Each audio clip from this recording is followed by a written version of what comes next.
katika barabara kuu. Leo umeona Wazanzibari mapema tu hizi barabara kuu wameamua kufanyaje? Kuzifunga. Hii ndio taratibu ya mpira duniani kote inavyotakiwa.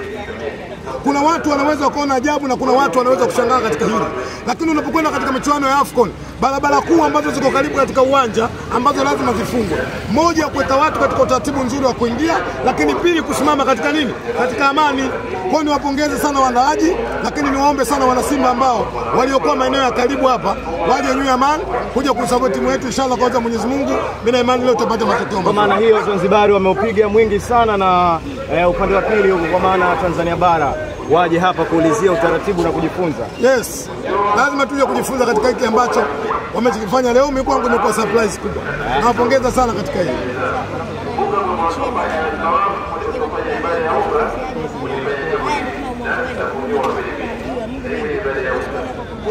Zamana iliyokuwa nayo wachezaji wa Simba wanaijua. Zamana tuliokuwa nao Simba Sports tunaijua. Moja, tuna dhamana ya Jamhuri ya Muungano wa Tanzania. Lakini pili, tuna dhamana ya Afrika Mashariki na ya Kati. Sisi ndio wakilishi pekee tuobaki katika Afrika Mashariki na Kati. Kwa hiyo dhamana tuliokuwa nayo tunaijua, na ndio maana wana Simba wamejitokeza kwa nguvu kuja kuisupport timu yao. Na siku zote huwa wanasema mshabiki ni mchezaji wa 12 kwenye pitch. Wachezaji wa Simba hawa kawaida yao wakiona mashabiki wa Simba wamejaa katika majukwaa, wakienda kuanikiza kuona namna ambavyo wanahitaji matokeo, mimi naamini kwamba spirit ya pambanaji na fanyaji inaongezeka. Kwa kikubwa niombe sana mashabiki kama nilivyozungumza hapo awali, waje kuishuhudia Simba yao, waje kuiona Simba yao inatengeneza mazingira mazuri ya kwenda kucheza fainali ya shirikisho barani Afrika. Kikubwa ni waombe waje kumshuhudia ile mpanzo.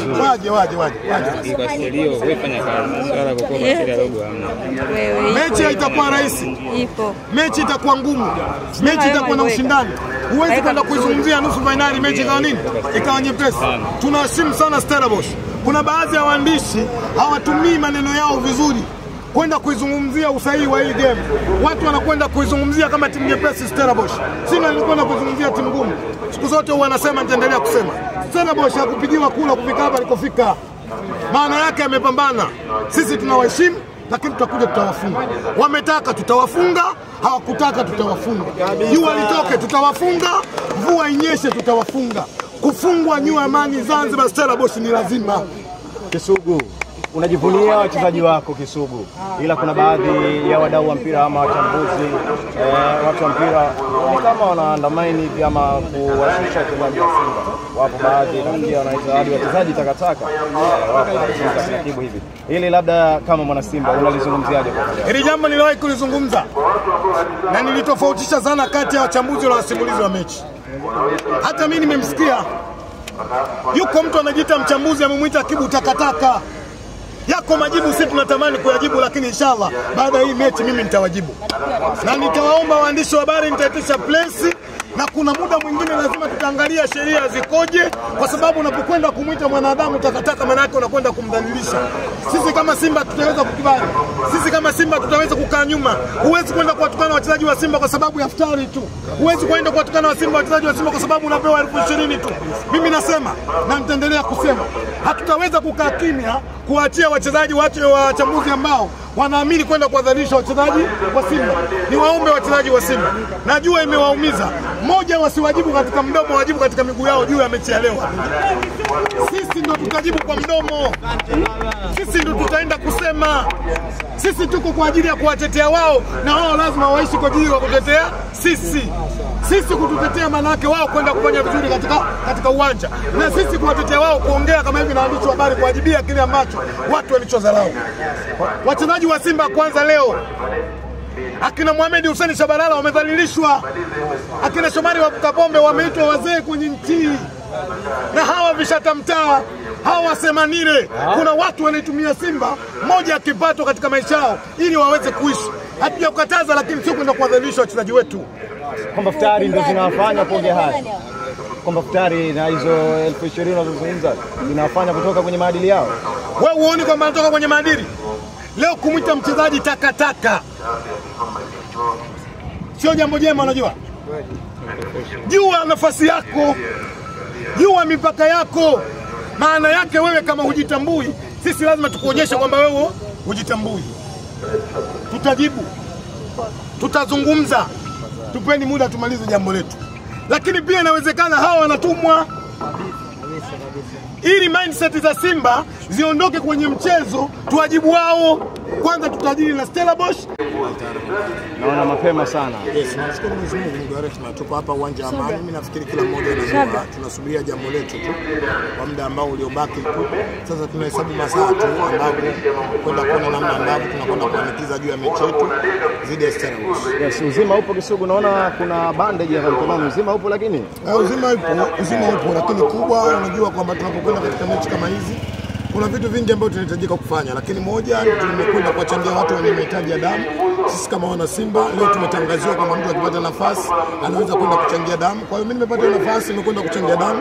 Kikubwa kwenda kuokoa, kwa sababu kuna watu wana mahitaji, kuna mama zetu wana mahitaji, kuna wazee wana mahitaji, majari imekuwa wengi, mende, watu wanahitaji mahitaji ya damu. Kwa hiyo mimi kama Kisugu nimepata nafasi kwenda kuchangia damu, jambo namshukuru Mwenyezi Mungu. Kwa hiyo uzima upo kubwa kwamba nilikuwa nimepata nafasi hapo chini kwenda kuchangia damu, kwa kuchangia damu. Ndio, Aprili 20 tuko Zanzibar hapa, tumeamka na mvua. Hii inaashiria nini? Wana Simba nyinyi mnasema kwamba manyunyu yakiwa yanashuka hivi kunakuwa na vitu fulani.